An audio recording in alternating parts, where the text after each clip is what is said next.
Jeff has now deferred the final year of a degree in literature to take the time to enjoy his prizes. With 2 cars, a speedboat, 2 overseas holidays and just a few other playthings, including $168,000 in cash, Jeff has plenty to enjoy. All this is not bad for 9 nights' work, the time it took him to beat the buzzers of 18 other contestants. Jeff, however, is still a little dazed by his win. I don't think it's really sunk in yet. When I get the major prizes, I suppose, then I'll be fairly excited about it, but it just really hasn't sunk in, I don't think. Was there a secret to your winning? Did you have a game plan in mind? Well, one of the things that I was planning to do was to buy as many things along the way as possible, so that if I did lose at any point that I wouldn't be going away empty-handed. So I wasn't afraid to buy. I always tried to anticipate the questions, and looking back, I think I was a bit overconfident sometimes. I bought in some pretty silly situations, but it's paid off in the end. Just the prize money total of your winnings equals 41 years of the full value of the teas allowance. How much longer do you intend to be a student? I don't like the idea of 41 years, but maybe a couple of years will see me out.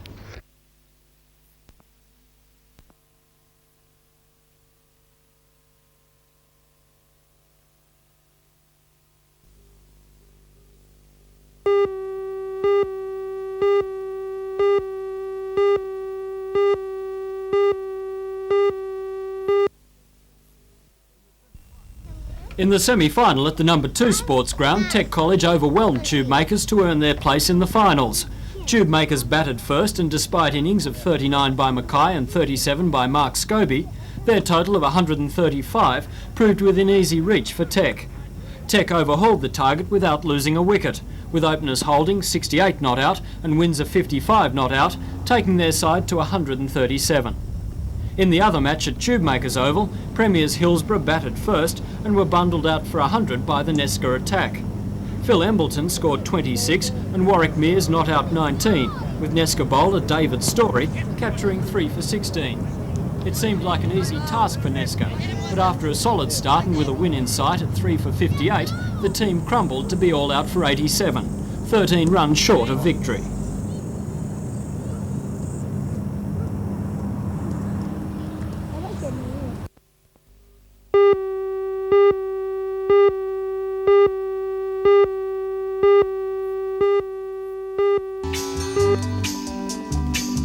The Newcastle Art Society has 52 members from the city and its surrounding districts. At the Hunter Gallery in Grace Brothers City Store, these artists are exhibiting a broad cross-section of works, including watercolours, oil paintings and pen and ink sketches. All of the works are for sale, ranging in price from $50 to $400. The exhibition is a forerunner to the Society's annual Silver Palette Award to be held in July. This year the award will go to the best harbour scene. Society members are encouraged to present fresh works at each exhibition.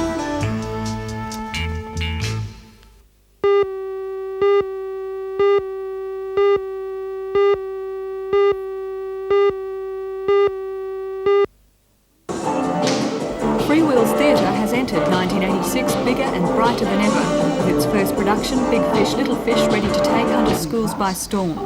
Brian Joyce is the theatre's new artistic director.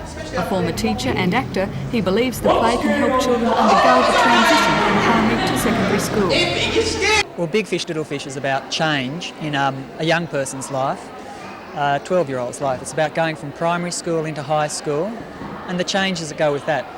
New friends, old friends, also about the change of puberty that comes around that time. It looks at change as an ongoing thing in our lives that we get frightened about, we keep going through them and we learn through them and grow through them. Big Fish, Little Fish is offered in both first and third terms. Freewheel's Theatre will also present 4 other plays throughout the year.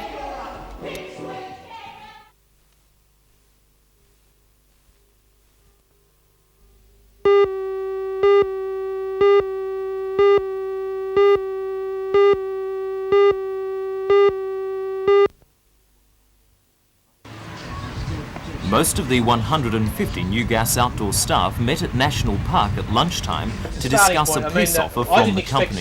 The men, who are members of the Federated Gas Employees Union, last week demanded an increase in the number of outdoor staff. Yesterday, New Gas promised an extra 7 full-time positions and said it would periodically review manning levels. The union says this falls far short of its demands for immediate action to repair the backlog of major leaks in the Newcastle and Maitland areas. As far as the union is concerned, all it's seen is a whitewash effort by the companies to try and abrogate all responsibilities in all areas of safety, try and push it back on the employees wherever possible.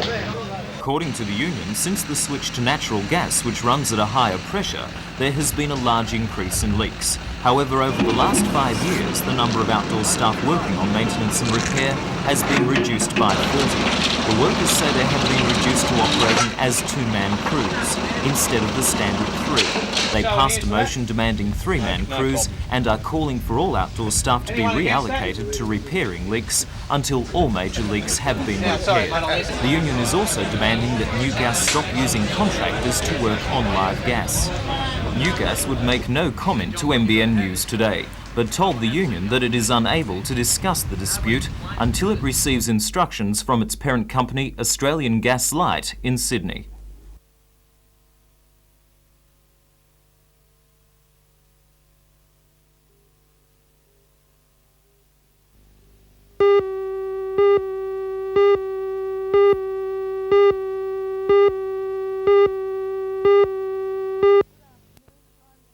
Good afternoon, I'm Janelle Provost. Airports around Australia remain in chaos this afternoon as the Sydney baggage handlers and the Melbourne refuelers continue their strike. This morning an arbitration commission conference was held at Melbourne's Tullamarine Airport, but at this stage the outcome is unknown. International flights in and out of Melbourne have ground to a halt. Meanwhile, the United States has exploded an atomic bomb that's 10 times larger than the one that destroyed Hiroshima. The test in the Nevada desert shook buildings 130 kilometres away in Las Vegas. Protesters both in the United States and the Soviet Union have condemned the experiment, saying that America is showing contempt for the Soviet moratorium on nuclear testing. And now for the weather. A very warm to hot, humid day, tempered on the coast with sea breezes at 10 to 15 knots. Moderate seas on a low swell. Newcastle can expect a top temperature of 29 and the Valley 35. All the details tonight on NBN News at 6.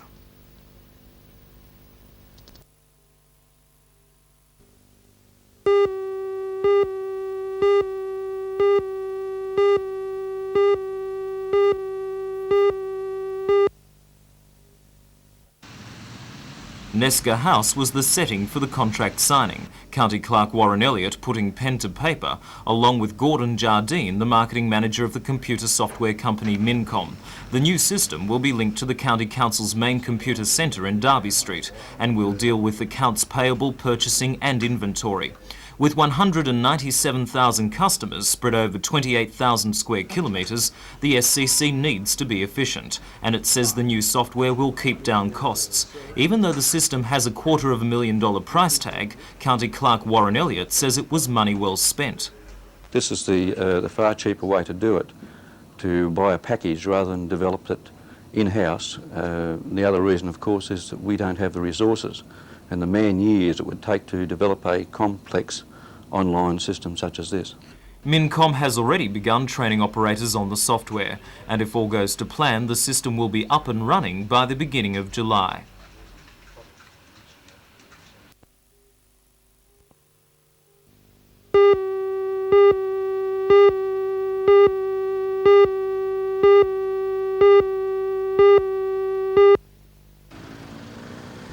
The semi-trailer was carting a full load of wooden pallets from Newcastle to Victoria when the trailer section broke away from the prime mover.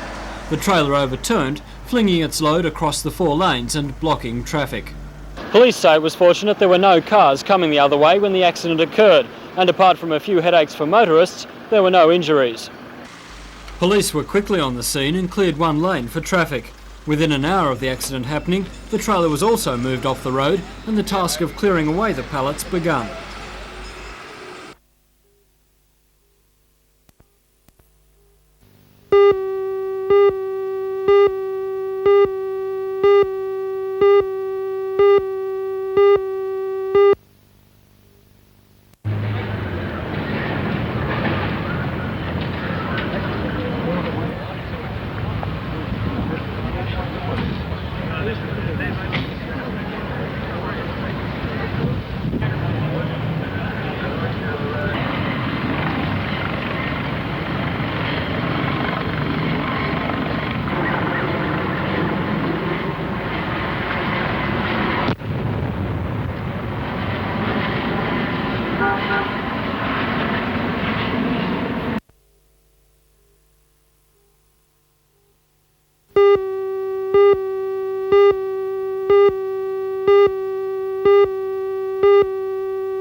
Conditions were near perfect today as players hit off for the first 18 holes at the Cessnock Golf Club. Sponsored by Shell Australia and Barclays Bank, it's the second year that the National Sub-Junior Golf Classic has been staged, and 204 entries represent players from throughout Australia. In this tournament, the teams of 4 consist of 2 girls, competing alongside their male contenders, a unique combination which, according to organisers, is a crowd pleaser. In the boys division, the leading scores after the first 9 holes were local entrant Darren Griffin from Waratah on 3 under par, with Queensland's Stuart Bouvier and Coffs Harbour competitor Stuart Parry both squaring to par. In the girls division, after 9 holes, Shane Waugh from Western Australia squared to par, with Coolangatta's Vicky Briggs scoring 1 over par, as did Sydney's Edwina Durnford. The leading scores from today's round will be combined into a seeded draw, with the best 32 scores to play in the last 8 groups tomorrow.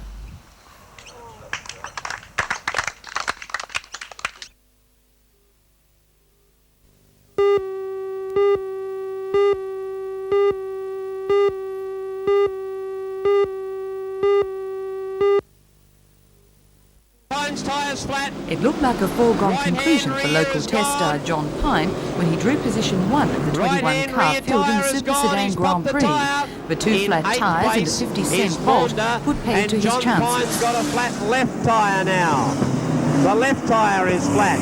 The 50-lap event was eventually won by Newcastle driver John Maunder in a Camaro. Second position was taken by Bob Brewer in a Pontiac Firebird, and Canberra driver Owen Johnson was third. The Grand National Classic was won by Charlestown businessman Ralph Ranger, from Sydney driver Ron Spink and Maitland driver John Brown, after a torrid 50 laps of aggressive driving which took a heavy toll on the field of 18. And a good win to Ralph Ranger. Ranger first, Spink second in the 4. Then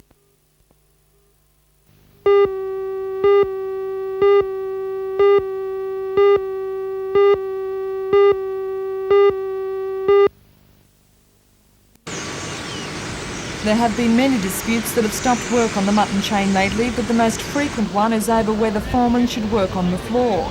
The management says it's standard practice in the meat industry, but the Meat Employees Union disagrees. No one from the company was available for comment today. It's waiting on the outcome of an arbitration commission hearing on the reinstatement of the 43 sacked mutton chain workers, which will probably be held this week. In previous hearings, Industrial Commissioner O'Neill described the dispute as being about bad industrial relations. The union agrees with this and says the company's decision to sack the workers was a knee-jerk reaction. We see it as just a retaliation in the dispute by the company that the men walked off and returned the next morning and then received dismissal notices as some sort of reprisal by the management. Probably the only winners in this dispute are the sheep, who don't mind how long the mutton chain workers stay out.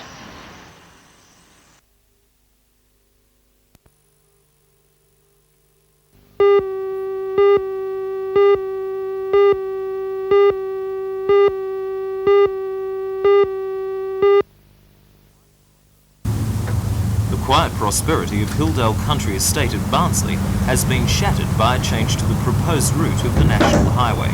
Originally, the freeway was planned along a route to the west of Barnsley, passing over millions of dollars worth of coal reserves. When mining companies objected, the proposed route was changed so that it would swing southeast of Barnsley and cut through the new housing subdivision. The developer of the subdivision, Castle Estates, has frozen the project, having built only 8 of the planned 18 houses. The company planned to provide 75 allotments in the subdivision, but with news of the freeway, its customers disappeared. One of the houses had already been sold, but it and another house will now have to be demolished to make way for the freeway if it takes the planned route. Castle Estates says it has been hit hard. We've been in this area here since 1969. We've built over 400 homes in the Edgeworth area, and the loss of this estate will have a drastic effect on employment, all of our subcontractors, and it'll have a drastic effect on the company itself, let alone the people in this area who are looking to step up into new homes. The DMR says the freeway cannot use the other route because of mine subsidence. Does Castle Estates agree with that? No, we don't. We feel that there needs to be a little bit more work put into that side of it. We feel that the effect of subsidence is not as bad as what they're making it out to be. We feel that the type of mining, longwall coal mining they intend to do will allow them to predict the subsidence fairly accurately, and we feel that roads can be constructed to handle that type of subsidence. The DMR says that mine subsidence would make building the freeway along the original route completely impractical. A spokesman said today that no amount of engineering could compensate for a subsidence expected to be 2 to 3 metres. Today I was told a third route behind West Wall's End is being considered. The route will be part of an environmental impact statement on the freeway due for public release by the end of May.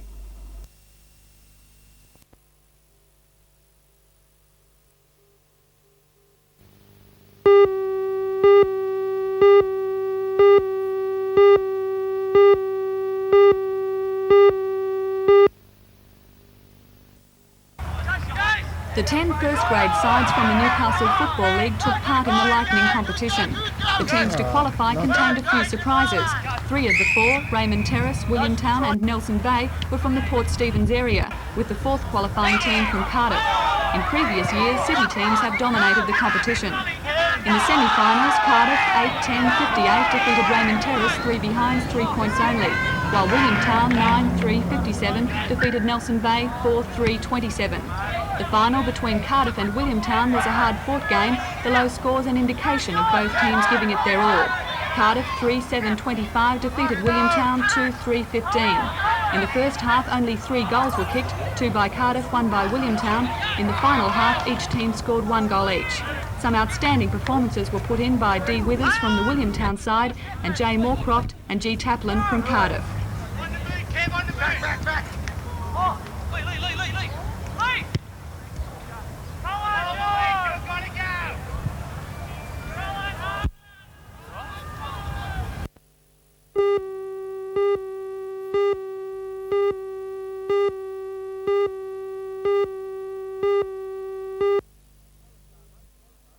The Waratah Mayfield Club has returned to playing home games at the Waratah Oval after a number of years at the ISC and celebrated with a reunion. As you'd expect for a club formed in 1927, they came from everywhere to attend and for some to play a game of touch. Former top-flight footballer and media personality Frank Hyde was up for the occasion. He had played and coached with the Cheetahs way back in 1947. They were all there, I suppose. The biggest cheers, though, reserved for the likes of Ronnie Munro, Billy Giles, the Dunlop twins, Mick Tripus, Billy Snedden, who'd coached them a number of times. NJC Secretary Brian Judd had a run. It was, as you can see, a great day.